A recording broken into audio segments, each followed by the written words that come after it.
Hi, my name's Ethan and we are Boiler Room Productions. Hopefully you've just watched the first 2 minutes of our feature film Stockholm, and today we're going to be talking you through all the different ideas and decisions that went into making this film possible.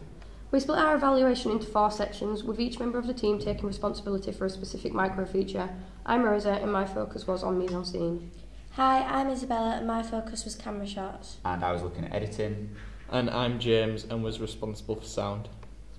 As our film begins, the Stockholm definition shown in comparison to the Pulp Fiction. And Pulp Fiction was one of our major influences that we took when making this beginning bit of the opening.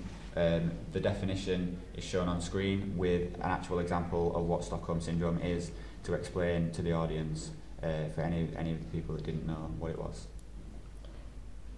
This defines the title of our movie and hints at the complicated relationship between our 2 characters. It also prepares the audience for a kidnap situation, and therefore choices of mise-en-scene in the next coming shots quickly have the intended effect.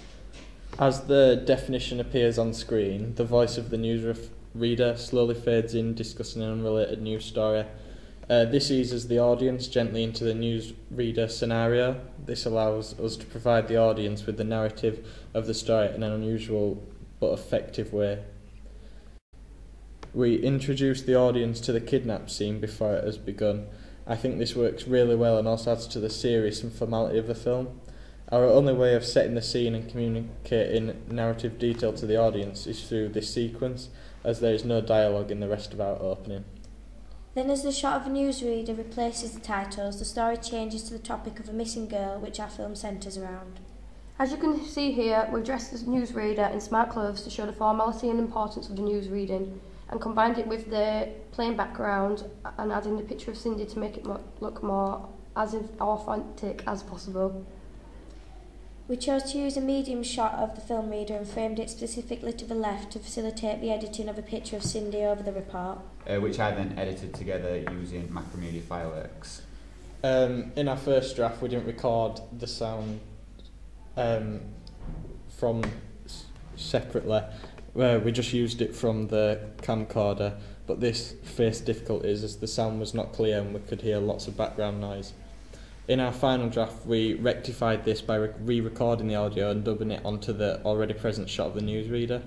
This got rid of all background noise, and we were also able to make the newsreader sound more like a newsreader should, as our feedback suggested. The film then moves on to the basement scene now, and we added a colour filter to all the recorded film, which hopefully separates the news report from the boiler room and gives it a dirtier, sort of gritty, realistic feel. And this shot of the laptop that you can see now, we did have to edit to crop out a lighting continuity error that sort of came up throughout, where the lighting was moving from one side to the other.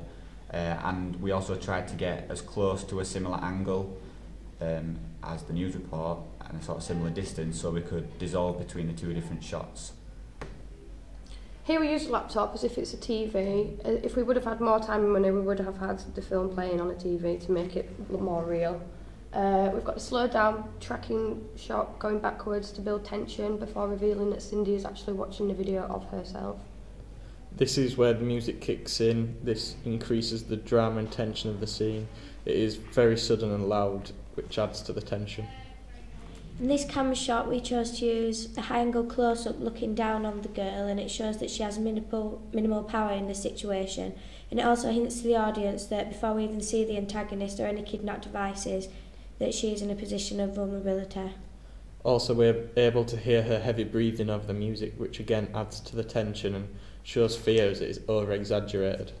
We have Cindy dressed in a school uniform, showing her age and vulnerability. Also, the blood on her face implies that she is in danger, and whoever has done it to her isn't a nice person. And again, the red jumper also has connotations of danger, and we also sexualised her with a short skirt and a makeup as well, which is something that often crops up in these type of kidnap films. The next shot is a shot of her tied up with rope behind her back, and again this has connotations of entrapment and powerlessness, and establishes the danger as well as the hostage situation that we were trying to represent. The rope shot was edited to coincide with the burst of high strings in the soundtrack. In this shot you can hear the diegetic rustling sound from the girl struggling with the rope. This affects the audience as the sound is really creepy and creates tension in the audience. This is overlapped by the non-diegetic sound of music which runs throughout the film. We chose this particular piece of music to play throughout because it has an eerie, mysterious feel to it, which fits well with the thriller conventions. In the shot through the bars, we used a dull lighting to create a moody and dull atmosphere, which is typical of the thriller genre, and the bars can either be seen as representation of entrapment or that the kidnapper is like a caged animal. And then the editing between the next two shots, we have a shot walking past the bars, and then the next shot of him walking in front. We tried to make this as smooth as possible. As he exits the right hand side of the screen, we then have match on action as we then see him walking past the camera and forward towards the light.